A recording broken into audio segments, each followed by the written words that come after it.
Those who live by the sword die by the sword. And the setting is encouraging Bible reading. Hey, Talia, are you busy? Oh, hey, Ellen. No, I have a few minutes. What's up? Well, Mom and Dad gave me some research to do for family worship, and I was wondering if you would let me go over it with you. Sure, that would be okay. What's it about? Well, it's about a man named Abner. Have you ever heard of him? No, I'm not really sure. What did you find out? Well, I found out by reading in 1 Samuel 14 that he was King Saul's uncle, and that he was also his chief of his army. And in 1 Samuel 26, I found out that although he was supposed to be watching over the camp, he didn't. He fell asleep. And David and his men were able to come right into the camp, steal a water jar and a spear. David later called Abner out for not doing his job. Oh man, that's really interesting. What else is he known for? Well, after King Saul died, Abner took Saul's son Ishbosheth across the Jordan and set him up as king. He did this despite David having been declared king in Judah. Abner got all the tribes to support him in this. Eventually, the two opposing armies met up in a battle of strength. Will you read about this at 2 Samuel 14 through 17? Sure. 14 through 17? Yep. Finally, Abner said to Joab, "Let the young men get up and engage in combat before us." To this Joab said, "Let them get up." So they got up and crossed over by number, 12 for Benjamin and Saul's son Ishbosheth, and 12 from the servants of David. They grabbed one another by the head, and each of them thrust his sword into the side of his opponent, and they all fell down together. So that place, which is in Gibeon, was called Helkath Hazurim.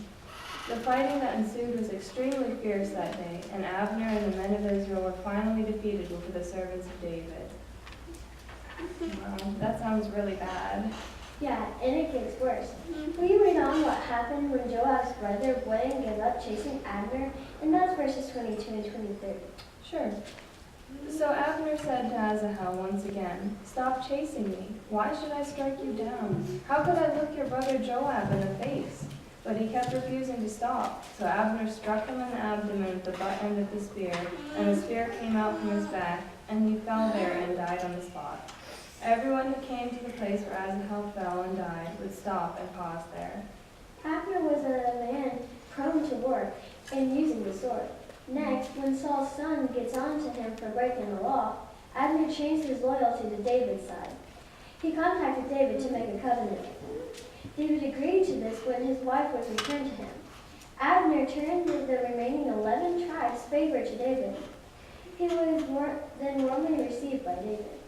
However, notice what happened when Joab, who had been away, returned to find Abner. Let's read 2 Samuel chapter 3, 24 through 27. And will you read that too, please? Sure. 3, 24 through 27. So Joab went into the king and said, "What have you done? Here Abner came to you. Why did you send him off so that he successfully got away? You know Abner the son of Ner. He came here to fool you and to get to know your every move and to find out everything that you are doing." So Joab left David and sent messengers after Abner, and they brought him back from the cistern of Sirah. But David did not know anything about it. When Abner returned to Hebron, Joab took him aside inside the gate to speak with him privately. However, there he stabbed him in the abdomen, and he died. This was for killing his brother Asahel. So Abner was killed by Joab. Yeah, Abner was one who lived by the sword and died by the sword. Later, King David did remember how Abner died and charged his son Solomon to remove blood guilt from his house by executing Joab. Did you ever think you could learn so much about someone by reading the Bible? No, I really didn't. We can learn about many people by reading the Bible.